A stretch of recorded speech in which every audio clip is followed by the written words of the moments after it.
आप सभी बच्चों का मैं एक बार फिर स्वागत करती हूँ हमारी आज की कक्षा में।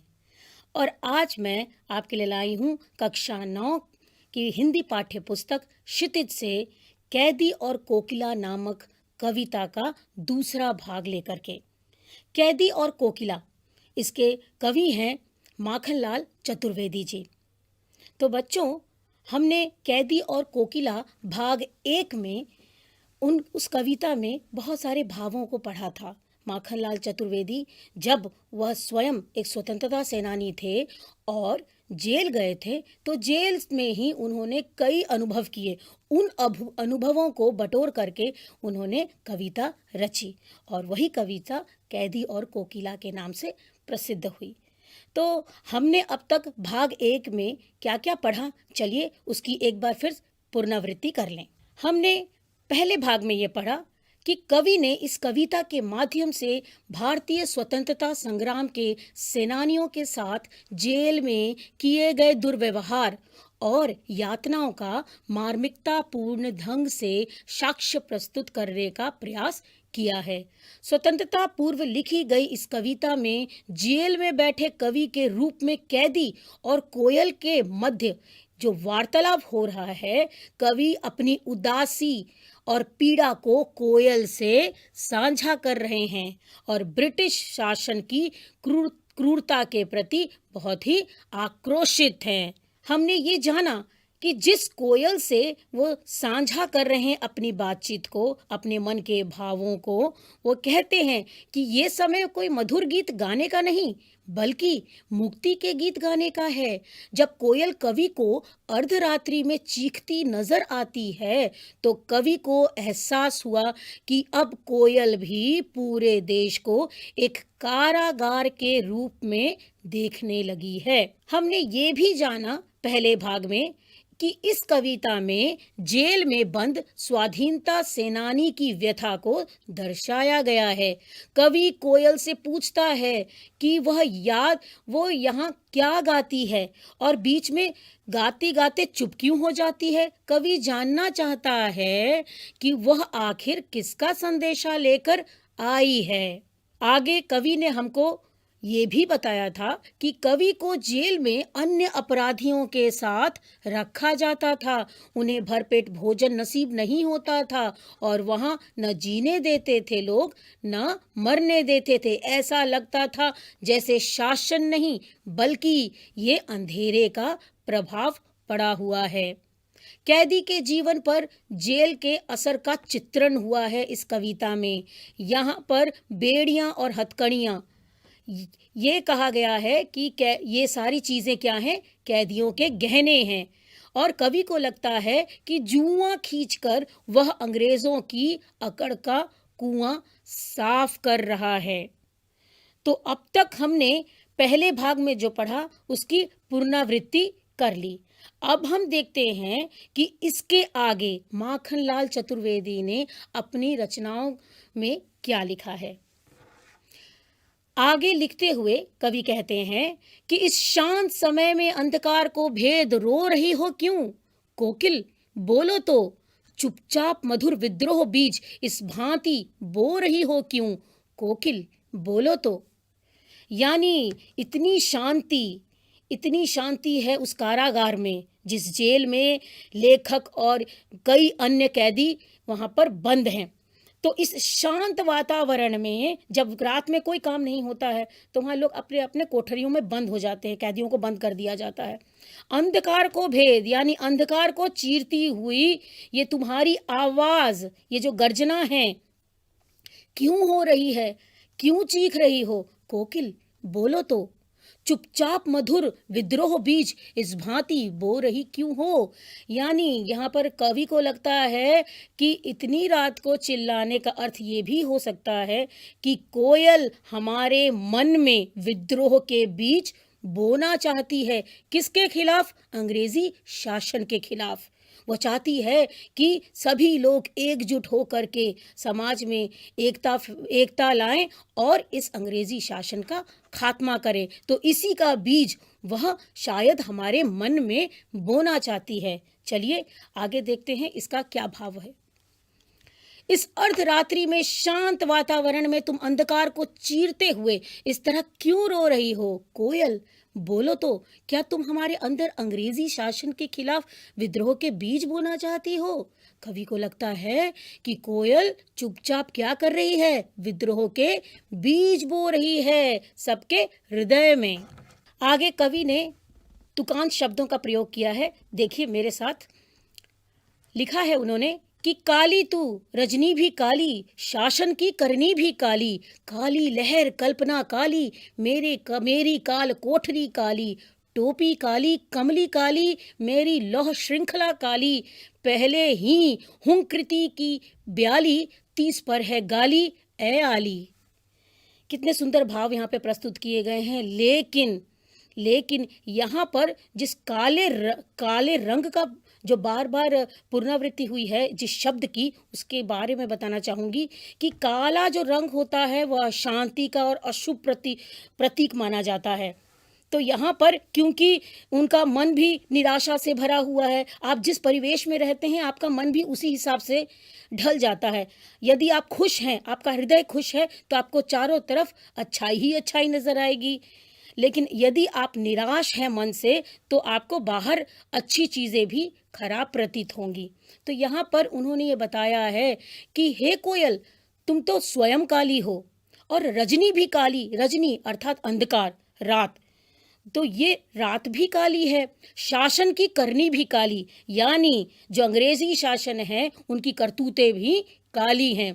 काली लहर और कल्पनाएं काली, यानी हम जो यहाँ जेल में बैठे हुए हैं, हाँ, हमारे अंदर के जो भावनाएं हैं वो निराशा से भरी हुई हैं, तो वो भी काली हैं। मेरी तो काल कोठरी काली, यानी क्योंकि छोटी छोटी कोठरी और उसमें अंधकार पूरा भरा हुआ, तो ये काल कोठरी भी पूरी काली है। मेरी टोपी काली है, टोपी काली कमली काली, कमली का अर्थ होता है कम्बल, यानी कैदियों को जो ओढ़ने के लिए छोटा कम्बल दिया जाता है वो भी काले रंग का था। तो इसीलिए लेखक ने कहा है कि टोपी काली कमली काली, मेरी लौह श्रृंखला काली, अर्थात मैं जिस जेल में हूँ वहाँ पर जो सलाखें हैं वो भी काली हैं। और पहले की हुंकृति की ब्याली, ब्याली का अर्थ होता है सर्पिणी, सांप की तरह, यानी जो हम पे पहरा रखे हुए हैं, नजर गड़ाए रखे हुए हैं। पहरेदार होते हैं ना, कैदियों को जब रखा जाता है तो वहाँ पहरेदार हमेशा 24 घंटे पहरा देते हैं। तो जो पहरेदारों की नजर है वो भी कैसी है? काली है। 30 पर है गाली ए आली, अर्थात यानी छोटी छोटी गलतियों पर कैसे अत्याचार किया जाता था हमारे भारतवासियों पर, तो उस शासन के खिलाफ ये जो आक्रोश है लेखक के मन में भरा हुआ, इस चीज को उन्होंने यहाँ पर व्यक्त किया है।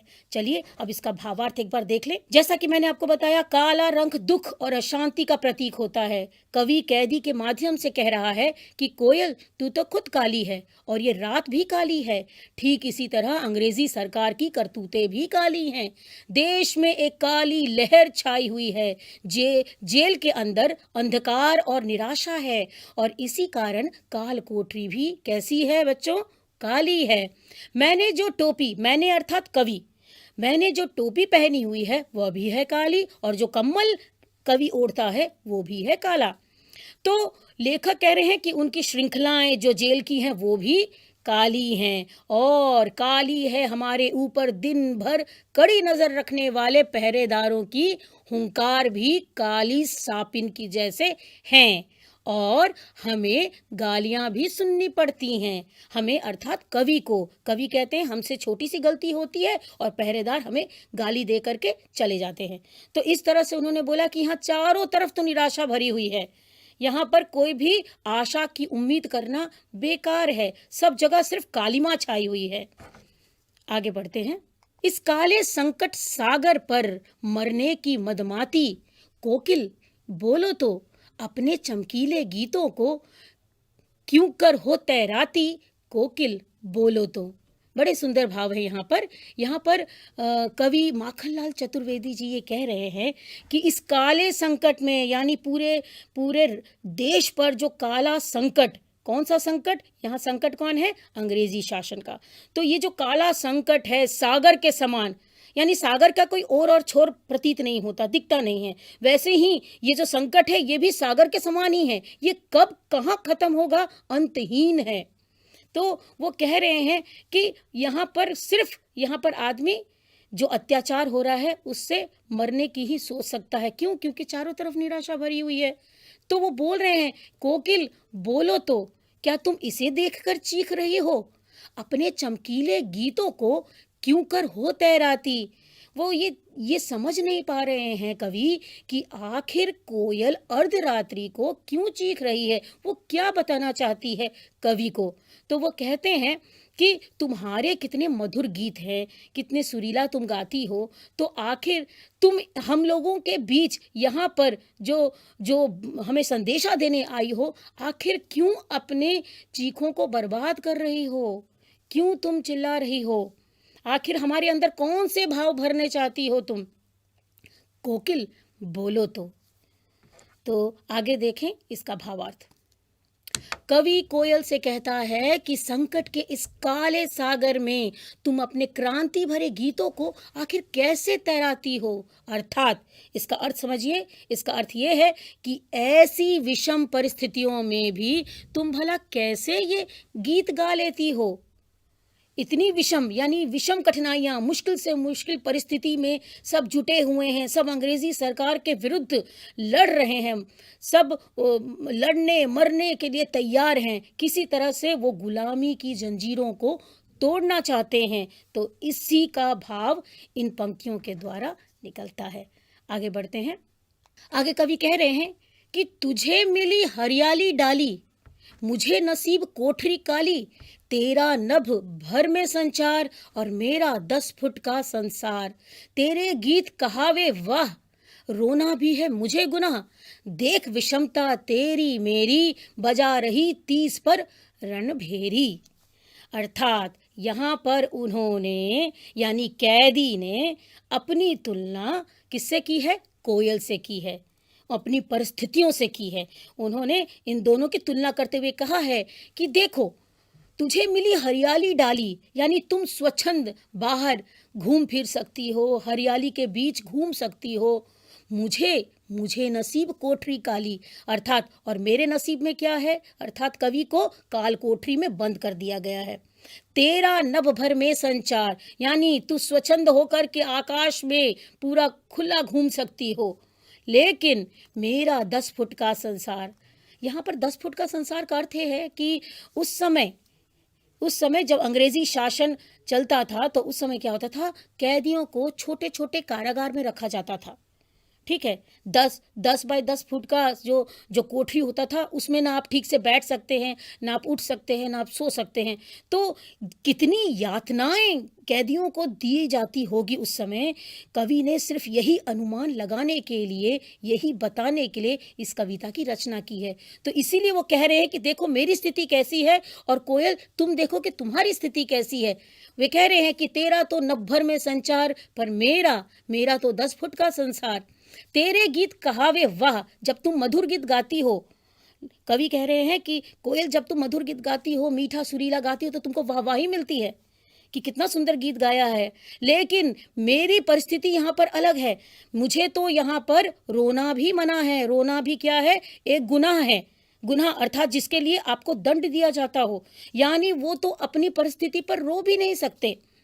तो इसीलिए वो कह रहे हैं देख विषमता तेरी मेरी, अर्थात कवि कह रहे हैं कि देखो तुम में अर्थात कोयल में और कैदी में कितना यहाँ पर अंतर है। तो बजा रही 30 पर रणभेरी, और कवि ये भी बोल रहे हैं कि तुम जो बाहर बैठ करके रात में कूक रही हो, क्या तुम 30 पर रणभेरी अर्थात युद्ध का बिगुल बजा रही हो? क्या तुम चाहती हो कि हम स्वतंत्रता आंदोलन में कूद जाएं? क्या तुम इसके लिए हमें जगा रही हो रात में? क्या तुम नहीं चाहती कि हम पल भर का भी, क्षण का भी आराम करें, हमारे अंदर वो जोश बना रहे कि हम स्वतंत्रता संग्राम में अपना पूरा सहयोग दे सके? चलिए एक बार इसका भावार्थ पूर्ण रूप से देखें। यहाँ पर कवि ने स्वतंत्र कोयल एवं बंदी कैदी को, उन दोनों की मनोस्थिति की तुलना मार्मिक रूप से की है। यहाँ यहाँ पर ये बताया गया है कि जहाँ पर कोयल हरे वृक्ष की डालियों पर बैठ सकती है, स्वच्छंद होकर के नभ में घूम सकती है, वहीं एक कैदी को 10 फुट की काल कोठरी में रहना पड़ता है। लोग कोयल के गाने की प्रशंसा करते हैं, लेकिन वहीं एक कैदी के लिए रोना भी मना है। इस प्रकार दोनों में जमीन आसमान का अंतर है। फिर भी वह युद्ध का बिगुल बजा रही है। वो चाहती है कि यह बिगुल बजते रहे, यानी युद्ध निरंतर चलता रहे, कि कोई किसी व्यक्ति के अंदर जोश समाप्त न हो जाए। चलिए अगली पंक्तियां देखें। इस हूं कृति पर अपनी कृति से और कहो क्या कर दूं, कोकिल बोलो तो मोहन के व्रत पर प्राणों का आसव किसमें भर दूं, कोकिल बोलो तो। हूं कृति का अर्थ होता है हुंकार, और यहाँ पर जो एक शब्द प्रयोग किया गया है मोहन, मोहन का अर्थ है मोहनदास करमचंद गांधी। तो इसमें कवि कह रहे हैं कि इस हूं कृति पर, इस हुंकार पर मैं कृति और क्या, अर्थात यहाँ पर बताया जा रहा है कि लेखक का कार्य है जोश भरी रचनाओं को लिखना और अपनी रचनाओं के द्वारा लोगों के अंदर जोश प्रवाहित करना। लेकिन वो कह रहे हैं कि बताओ मैं इससे ज्यादा और क्या कर सकता हूं और क्या करूं, कोकिल बोलो तो। मोहन के व्रत पर, मोहन अर्थात मोहनदास, तो वो कह रहे गांधी जी ने जो स्वतंत्रता संग्राम का आंदोलन छेड़ा था उस समय, उस व्रत पर क्या मैं अपना प्राण झोंक दूं, क्या उसमें मैं अपने प्राण दे दूं, और बताओ मैं इस स्वतंत्रता आंदोलन में और कैसे और क्या कर दूं, किस तरह से और अपना योगदान दे दूं, कोकिल बोलो तो। देखते हैं इसका भावार्थ। कवि कहता है कि कोयल की जो पुकार पर वह कुछ भी करने को तैयार है। कैदी कोयल से पूछ रहा है कि कोयल मुझे बता कि गांधी जी द्वारा चलाए जा रहे इस स्वतंत्रता संग्राम में मैं किस तरह से अपने प्राणों को झोंक दूं, यानी अपना 100% लगा दूं, क्योंकि वो एक कवि हैं और कवि का काम होता है रचनाएं लिखना, कृतियां लिखना। तो वो कह रहे हैं कि मैं तो अपना 100% दे रहा हूं, यहाँ तक कि मोहनदास करमचंद गांधी के जो व्रत है, उनका जो आंदोलन है, उसमें भी मैं अपना भागीदार उनका बना हूं, और बताओ मैं इससे ज्यादा और क्या करूं। तो वो बार बार कोयल से पूछ रहे हैं कि कोयल बताओ, कुछ तो बोलो कि और मैं क्या करूं। तो इसी के साथ हमारा दूसरा भाग यहाँ पर खत्म होता है। अब आइए इस दूसरे भाग से संबंधित प्रश्न उत्तर की तरफ चले। अब यहाँ पर पहला प्रश्न है कि कवि ने कोकिल के बोलने की किन कारणों की संभावना बताई है, यानी वो कौन कौन से कारण हो सकते हैं कि कोकिल रात में आकर के कारावास के ऊपर कूक रही है, क्यों, आखिर क्या इसका कारण है। चलिए देखें इसके कारण को। कोकिला कोई संदेश पहुंचाना चाहती है, ये भी हो सकता है कि हो सकता है वो किसी के लिए कोई संदेशा लेकर आई हो। दूसरी संभावना बताई गई है कि उसने दावा नल की लपटें देख ली हों, अर्थात जो विद्रोह देश में लोगों के मन में विद्रोह उठ रहा है, वो एक जंगल की आग की तरह फैल रहा है। तो हो सकता है उसने इस चीज को भांप लिया हो और यही बताने के लिए वो अर्धरात्रि में आई हो। तो ये भी एक अंदेशा कवि ने लगाया है। आगे को उन्होंने कहा है कि समस्या अत्यंत गंभीर है, इसीलिए वह सुबह होने की प्रतीक्षा नहीं कर पाती है, और ये भी अंदाजा लगाया है कि हो सकता है कि कोई संदेशा जो हो बहुत महत्वपूर्ण हो और इसीलिए वो सुबह तक इंतजार नहीं की। हो सकता है उसे रात में ही वो संदेशा देना हो, लेकिन वो संदेशा आखिर क्या है, यही वार्तालाप इस कविता में चल रहा था। और अंत में आखिरी अंदेशा उन्होंने लगाया कि क्रांतिकारियों के मन में देश प्रेम की भावना को और मजबूत करने आई है। हो सकता है कोयल ये चाहती हो कि किसी का भी जोश आज़ादी के प्रति ठंडा ना हो, और वो इसी जोश को बनाए रखने के लिए वो युद्ध का बिगुल बजाने आई हो रात में। चलिए दूसरा प्रश्न देखते हैं। कवि को कोयल से ईर्ष्या क्यों हो रही है? बहुत अच्छा प्रश्न है ये, क्योंकि कविता की कुछ पंक्तियों में इसका जिक्र किया गया है। उसमें बताया गया है, उसमें अलग-अलग परिस्थितियों के बारे में बताया गया है कि कवि कवि की परिस्थिति कैसी थी, कोयल की परिस्थिति कैसी थी। तो आखिर इनकी तुलना करते हुए लेखक को कोयल से क्यों ईर्ष्या हो रही थी? चलिए उत्तर देखें अब।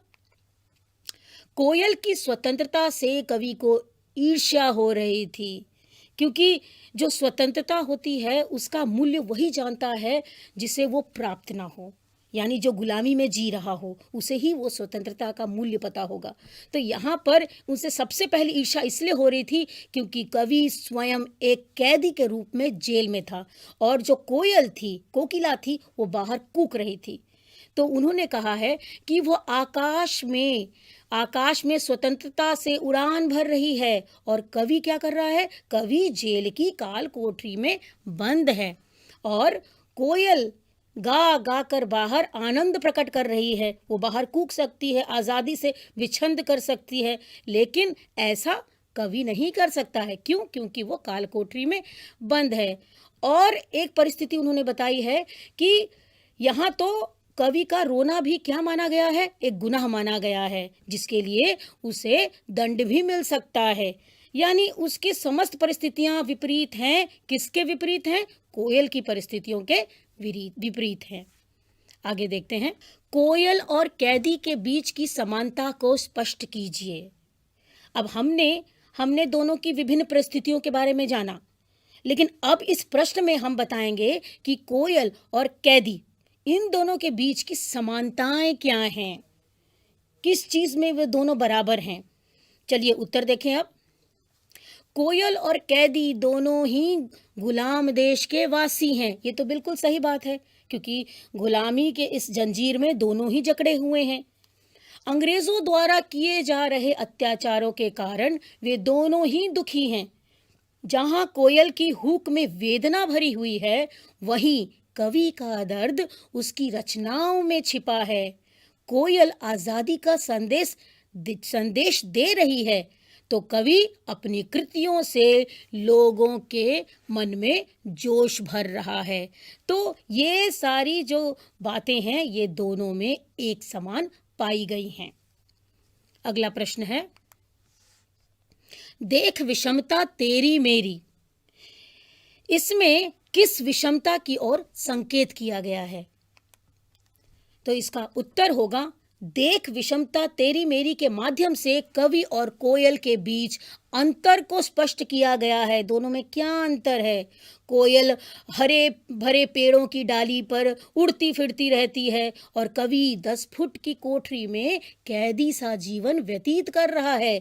गीत गाने पर कोयल को प्रशंसा मिलती है, पर कवि का तो रोना भी एक गुनाह माना गया है। और खुले खुले आसमान में उड़ रही है कौन?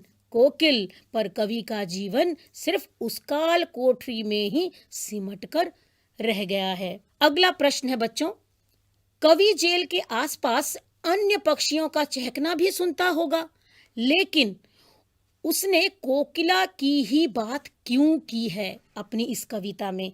बहुत अच्छा प्रश्न है। तो इसका उत्तर आप अनुमान लगा के दे सकते हैं। आप स्वयं भी सोच सकते हैं कि जब कवि माखनलाल चतुर्वेदी जी कैदी के रूप में उस कारावास में जब अपना जीवन व्यतीत कर रहे थे, तो आसपास तो कई चिड़िया घूमती होगी जेल के आसपास, लेकिन उन्होंने अपनी इस रचना में केवल कोकिला यानी कोयल का ही जिक्र क्यों किया है? कुछ तो खास बात होगी ना उसमें। तो चलिए अब देखें कि वो खास बात है क्या। यहाँ कोकिला भारत माता का प्रतीक मानी गई है। कोकिला रात के समय नहीं बोलती है, उसकी आवाज से कवि को वेदना की अनुभूति हो रही है। अतः रात को उसका इस प्रकार से करुण स्वर में गाना जो कैसा लगता है? आने वाली संकट का प्रतीक माना गया है। कोकिला की आवाज अन्य पक्षियों से अधिक मधुर और भिन्न होती है, इसीलिए कवि ने कोकिला की ही यहाँ पर बात की है। तो यहाँ पर बड़े साफ शब्दों में ये बता दिया गया है कि कवि ने क्यों अपनी कविता में केवल कोयल का ही जिक्र किया है। ठीक है, क्योंकि कोकिल रात में नहीं घूमती है, वो दिन में घूमती है, पर यहाँ पर इस कविता में रात में वो कूक रही है, अपनी वेदना सुना रही है। तो इससे डर लगता है कवि को कि कोई आने वाली भारी संकट का अंदाज़ा लगा रहे थे कि कहीं ये अशुभ तो नहीं है, कहीं कुछ और तो नहीं होने वाला है। चलिए आगे बढ़ते हैं। अब ये जो प्रश्न हमारे समक्ष है, ये प्रश्न का उत्तर आप देंगे। प्रश्न है कि आपके विचार से स्वतंत्रता सेनानियों और अपराधियों के साथ एक सा व्यवहार क्यों किया जाता होगा? क्योंकि इस कविता में मैंने ये बताया है कि उनको कैसे दूसरे चोरों और इन सब के साथ भी एक ही कारावास में रखा जाता था। तो इस तरह का व्यवहार आखिर अंग्रेजी सरकार स्वतंत्रता सेनानियों के साथ क्यों करती थी? क्योंकि स्वतंत्रता सेनानी अलग होते हैं, वो तो कोई चोर लुटेरे नहीं होते हैं, लेकिन उनको उसी कारावास में रखा जाता था जहाँ पर ऐसे निम्न दर्जे के अपराधी रहते थे। तो आप लोगों को क्या लगता है कि ऐसा अंग्रेजी जो शासन चल रही थी उस समय, वो क्यों ऐसा हमारे स्वतंत्रता सेनानियों के साथ ऐसा व्यवहार करते थे? तो इसका उत्तर आप स्वयं ढूंढें, चर्चा करें अपने मित्रों के साथ। और उम्मीद करती हूँ कि आपको कैदी और कोकिला भाग 2 अच्छे से समझ में आ गई होगी। और इसी के साथ अब मैं विदा लेती हूँ। धन्यवाद।